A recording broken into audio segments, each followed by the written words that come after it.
Hey, everybody. Hey, come on in, have a seat, sit down, relax, maybe get a cup of your favorite Joe.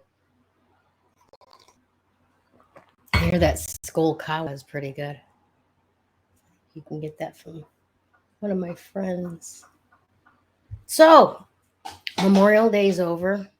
The summer has officially um, started as far as celebrations wise, even though the solstice isn't here till next month. But yeah, we've got some new energy coming in, don't we?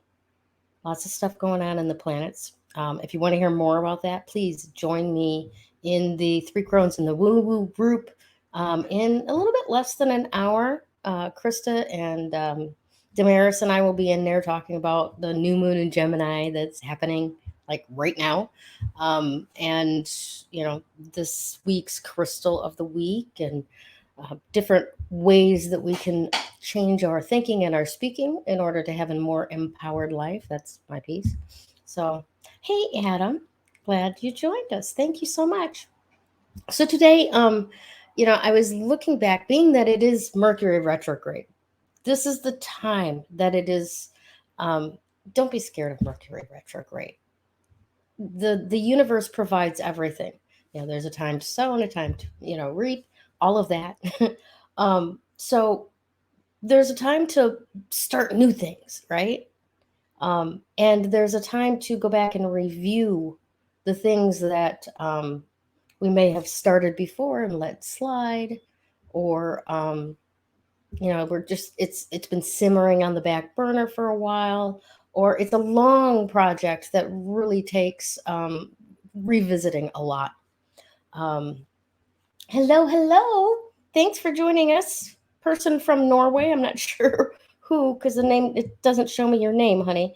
Um, oh, let me turn this down and I can find out for there. Ah, Torgen and Catherine. Oh my gosh. So good to see you. So good to hear from you. Yeah. So let's talk a little bit about some of the things that I've been thinking about in review, right? Because we all have those times in our lives where things are going really, really great. And then the cycle goes into its downward phase, and we wonder if really, really great is ever going to come back, right? So I was looking back at what some of um, my most powerful times in life when I felt like I was on top of the world. And during those times, there were four things that I had no time for in my life, none whatsoever, no space for it, wasn't allowed to show up. And those four things were guilt, blame, shame, and regret. So I want to talk to you a little bit about those things. Guilt being, feeling like something is not right. You did something that doesn't meet up to other people's standards or your own standards or society's standards. Guilt is very prevalent when you have narcissists in your life, and when you have people that need to control your life for whatever reason, whether it's a reflection on them, like mother's guilt.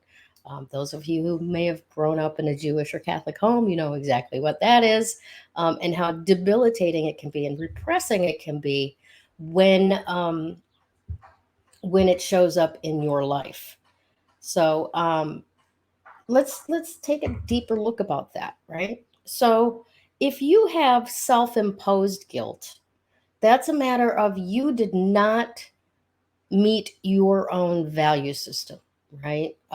You phoned it in, you slacked off, you did something that you didn't approve of. And that's a really good guiding factor, right? It helps us live our best life. We don't want to feel guilty, so we make the choice that will allow us to say, I did the right thing for me, right? And it's very empowering to live from that space. Like, I'm not going to do that because that's going to make me feel bad. That's self sabotage. I'm not going that way today, right? When it comes from outside you, it's easier to handle, but it's also not easier to handle. Let me explain. So when you've got guilt coming from outside of you, it's usually called guilt tripping, right? Moms do this all the time, bosses do this all the time, that type of thing. All right. So when we're looking at out, outside imposed guilt, there's a few questions that we can ask ourselves to get out from under that feeling, right? The first thing is, what is it that this person wants me to do? And am I willing to do it? Right? Um, if you are willing to do it, great. There's nothing to feel guilty about, right? If you're not willing to do it, great. There's nothing to feel guilty about. There really isn't. What their expectations are on them. And it's unfortunate for them that you didn't meet them. But if it's not fulfilling on your own value system, don't choose making them over happy over not meeting your own value system, right? So whenever people are trying to guilt trip you, if this is not something that actually fulfills and inspires you to do, you have no obligation to feel guilty for not doing it. It's on them how they want to act, react, and respond to your behavior. And if you met your own value system, there's nothing to feel guilty about, right? All right, cool. Now, conversely, on that, blame, right? If you're getting your power out of blaming other people instead of being responsible for your own choices and decisions and making the ones that work for you, if you are blaming other people that you can't make the choice that's right for you because them, that's a huge power leak. That is an enormous power leak, and it's everywhere. I mean, that's the way the society has generally been lifted up, or designed, I should say, not lifted up because that's not what it does at all, but designed, right? Many men are raised up in this way where they cannot concede fault or responsibility because they receive it like blame, right? Like horrible. And it looks weak to them. They feel weak when they are to blame for something. So that cuts off all avenues for them. And this does happen to women too, but societally, this is kind of like how boys are raised, right? You never say die, you never say I lost, that type of thing. But it's actually an enormous access to power because when you can actually take responsibility for the choices that you make, and when it falls short, which it will because we are human, right? We're not meant to be perfect beings. We're meant to learn from what works and what doesn't work, right? So when you can actually take responsibility for your actions and decisions and choices in life, even when they fall short, and actually look, how can I do this better next time? How can I do this different? What do I want to keep out of it? Like keep. And what do I want to get rid of? Right. And that al- us allowing ourselves to live from a space where we look for other people to blame for whatever it is we can and cannot do is just a serious lack of power that you do not need in your life. Now, I'm telling you, I'm not perfect either. I still do this. It's so much easier to blame other people, isn't it? So much easier to blame other people than actually acknowledge I could have done something better. I could have worked harder. I could have done something more. I could have got out of my own way, right? Because it's not always about working harder, longer hours, or better. Sometimes it's about shifting the stuff inside of us that is in the way of receiving what it is that we say that we want. And then we look around for somebody else to blame because it can't possibly be something within ourselves. That's just, it's really hard for us to face that. Okay. Now, shame. Here's the thing, and I love working with with shame clients, because when we do the coaching and tapping together on issues of shame, people release it, and it lightens them up.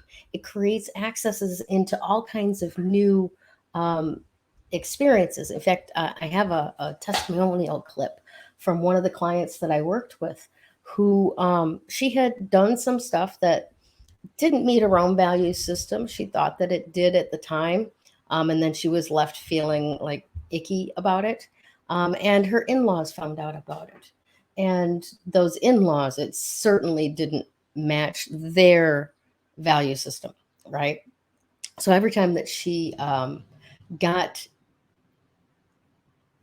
an invitation to a family event, this caused a great amount of anxiety with her, because she was always worried about, what was going to show up, right, in that event, and how was she going to be, if you will, slut shamed for the things that had happened, right? And she did not realize it at the time, but when we traced it back in the coaching and consulting appointment that we had together, it really stemmed out of something that had happened a long time before with her own parents. And when we actually addressed that and were able to walk it up to what she was dealing with now with her in laws, we saw a completely different level and aspect of shame. That if we had just worked on what she thought was the surface problem, it wouldn't have solved the problem. And here's how we know that the problem actually did get solved. She gained new access to her relationship with her mother, who had already passed, and how she felt about all of that. She gained new access to her relationship with her father that had been estranged for quite a while. She gained new freedom in her marriage and her relationship with her in laws. And almost as if by magic, they started treating her differently, because she wasn't resonant to receiving shame from them any longer, right? And she also picked up the phone and reconnected with a bunch of her girlfriends that she had isolated herself from because of the internalized shame that she had around these relationships. It's really magical work, right? So I love working with people who happen to have shame issues, because you can see such a huge, enormous shift happen very, very quickly. All right. So what do we got here? We got guilt, we got blame, we got shame, and now regret. Now, here's where we ask a really kind of interesting question. Do you believe that everything happens for a reason? Do you? Well, if you do, then there's no reason for regret, right? You did what you did, or you said what you said, and it's going to work out eventually. Hi, Joanne. Thanks for joining. So it's going to work out eventually, right? Um, in the larger scheme of things, sometimes the things that we do that look on the outside like we should regret them, right? Are when time is applied, you start to understand how that created a, a, a pathway in the multiverse, if you will, that allowed certain other things to happen for the good. Excuse me. Right? So, what is there to regret? Because eventually it's going to come around to love winning, right? When I was in that period of my life where I felt the most empowered and the strongest, um, I had no regrets. I was absolutely clear that that whatever choice that I made, it was all going to work out. And, mind you, I could say that because I come from a place where the choices that I make, I try to make sure that they match my value system. I try to do the best that I can. And sometimes, you get caught with a catch-22 where you are either, you're screwed either way, right? You have to choose one, and that eliminates another. And that's the way that it is. But still, even in those circumstances, regretting any choice that you've made is an enormous loss of power. It distracts you from being grateful for what is here now in the present, right? So those are the four biggest um, loss of power that we inflict upon ourselves. So my request for you today, well, actually my assignment for you today, should you choose to accept it, is to look in your life where you are operating from guilt, shame, blame, and regret, and choose differently. Trust the universe, stay in your own lane, meet your own value system, and thrive there, right? And, if you need any assistance in that, or if you would like some help shifting out of those energetic states of being that are a loss of power, a loss of energy, and create blockages, thank you, Joanne, in your sacral chakra, right? That keep you from being the most potent, creative individual that you can be because you were created to be such, please reach out to me. I would love to help you shift some things.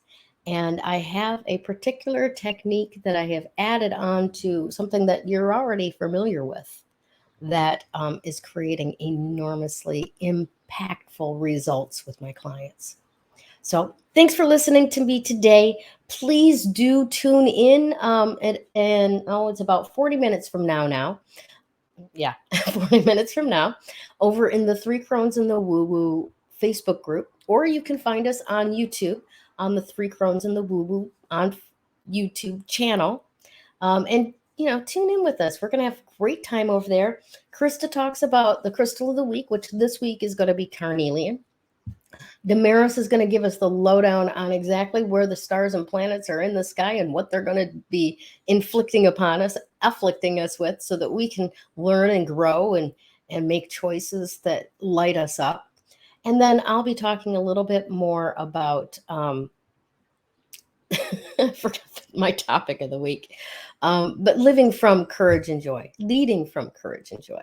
So I'm excited about today's broadcast, and I'm really excited about it being almost summer. And the party season has begun, and I can't wait for the opportunities to get together with you guys on the road soon.